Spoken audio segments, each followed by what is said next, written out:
Saudara Mahfud MD yang kami hormati, sebagaimana dalam pasal 119 Undang-Undang MD 3 menyebutkan tujuan MKD adalah menjaga serta menegakkan kehormatan dan keluhuran martabat DPR sebagai lembaga perwakilan rakyat dan sesuai dengan peraturan DPR RI tentang beracara MKD pasal 13. MKD berwenang melakukan penyelidikan jika ada dugaan pelanggaran kode etik yang dilakukan oleh anggota DPR RI.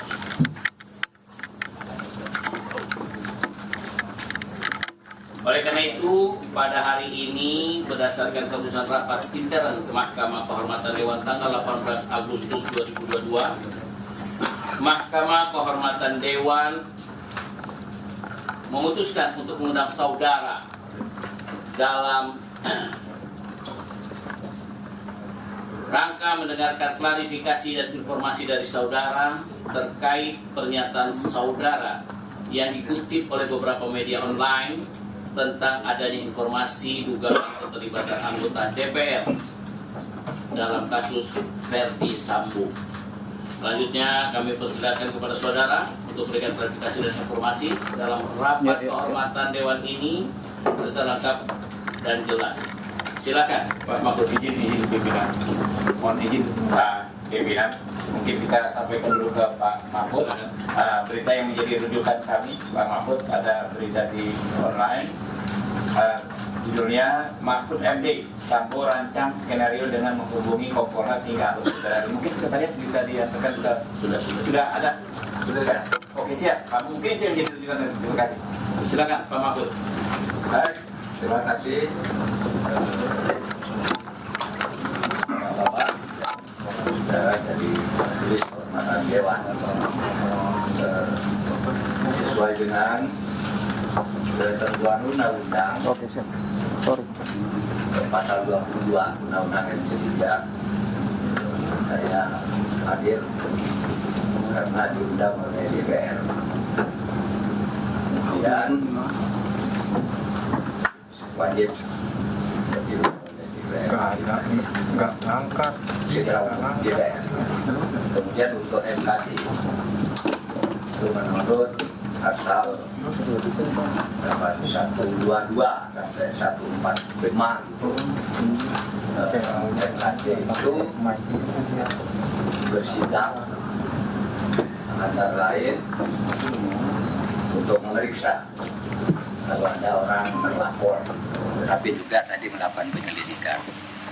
Oleh sebab itu, dari sudut prosedural, sebenarnya saya berhak menolak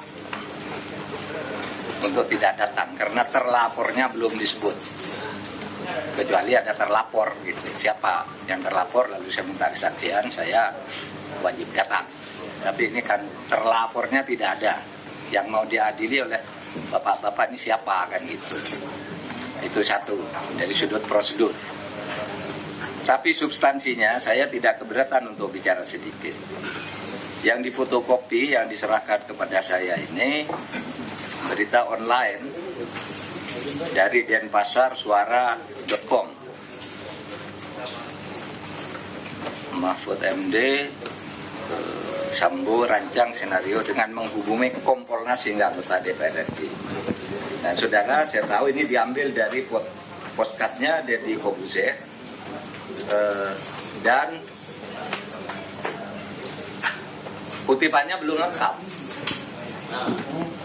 Saya katakan di situ sebenarnya Sambo itu menskenariokan, ya, agar orang percaya bahwa terjadi tembak menembak dan dia didolimi.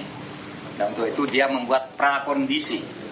Apa prakondisi? Menghubungi beberapa orang. Nah, beberapa orang itu karena menyangkut di kantor saya dan mitra kerja saya ambil namanya. Ada beberapa lagi orang anggota DPR. Nah, di situ saya tidak sebut. Karena saya tidak sebut, saya tidak tahu apakah yang akan diadili yang ada di kantong saya tentang nama itu. Dan saya tidak harus mengeluarkan nama itu karena beberapa hal. Pertama, orang dihubungi orang itu bukan pelanggaran. Ya kan, misalnya saudara cuma ditelepon oleh Sambo, kan tidak pelanggaran, kenapa harus diadili? Gitu. Yang kedua, dan masalahnya sudah selesai dan benar. Nah, yang sudah saya hubungi dari sampel itu, ya sudah saya sebut di media, di DPR dan sebagainya. Tapi yang anggota DPR tidak saya sebut, saya punya nama tetapi tidak saya sebut. Karena apa? Karena saya ketika menghubungi yang bersangkutan, teleponnya tidak diangkat, sehingga kalau saya sebut tidak etis. Sama dengan kalau saya katakan di pasar itu ada orang diberi racun gitu.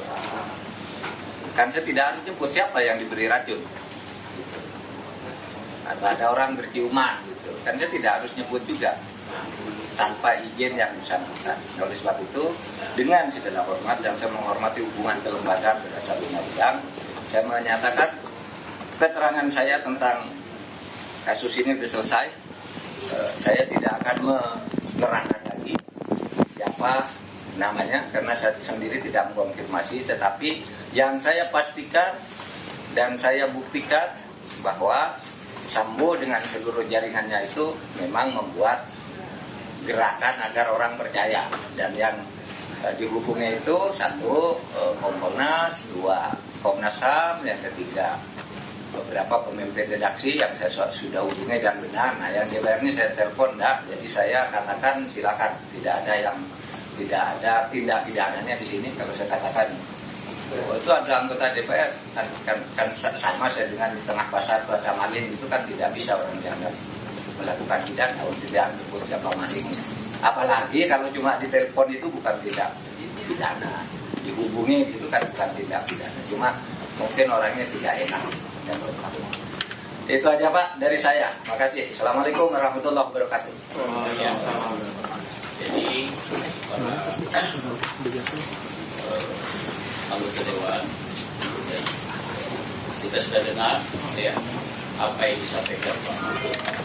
Jadi bahwa intinya sangat jelas, clear, ya, atas untuk di follow up atau dipidanakan atau di. Oleh karena itu silakan kalau ada pertanyaan silakan. Mohon izin itu Pak Mahfud, rekan pimpinan MKD dan anggota, saya sedikit mendalami saja Pak Mahfud soal prakondisi yang dimaksud. Prakondisi itu maksudnya sebelum membunuh melakukan prakondisi dengan menghubungi orang-orang itu atau seperti apa? Setelah membunuh. Jadi setelah membunuh itu kan kalau dari laporan Pak Kapolri dan sebagainya dari saya juga, setelah membunuh kan dia menjadi senario untuk menjelaskan. Prakondisi itu maksudnya sebelum membunuh melakukan prakondisi dengan menghubungi orang-orang itu atau seperti apa? Terima kasih. Setelah membunuh. Jadi setelah membunuh itu kan kalau dari laporan Pak Kapolri dan sebagainya dari saya juga, setelah membunuh kan dia mencari senario untuk menjelaskan bahwa itu tembak menembak agar orang percaya, lalu dia menghubungi beberapa orang, nangis, termasuk maaf saja Kapolda itu kan nengok gitu, lalu diadukan begini sambil nangis, kakanda saya ini dianiaya, saya ini dolimi, sehingga sabar dinda gitu. Itu menurut saya ya bagian dari itu, karena yang di kantor saya juga kan begitu. Dan saya kira masalahnya sudah selesai dan semua sudah terbukti kan. Untuk apa lagi dicari, semua sudah terbukti dan tersangka utamanya sudah ketangkap, dan sekarang sudah diadili juga hari ini, diadili etiknya. Itu Pak Habib. Jadi sesudah Pak, itu dalam rangka memuluskan skenario bahwa itu menutupi kejahatannya. Menutupi kejahatan, ya. Jadi bukan skenario untuk membunuh. Bukan Pak. Jadi sedikit Pak, mungkin karena ini teman-teman juga meliput sebagai hak publik untuk mengetahui Pak Mahfud. Di MKD itu ada dua tipe perkara Pak, hampir sama dengan kayak di kepolisian. Ada dengan pengaduan, ada yang tanpa pengaduan. Jadi kami ya. Inisiatif karena kami ini anggap ini penting ya, dan kami siapa tahu kalau Pak Mahfud ada informasi yang lebih dalam lagi, misalnya benar anggota DPR-nya berhubungan bersepakat melakukan rekayasa, dan itu tentu memenuhi unsur untuk diperiksa di sini. Ya. Mungkin itu Pak. Terima kasih ya. Silakan Pak Andiriu. Ya.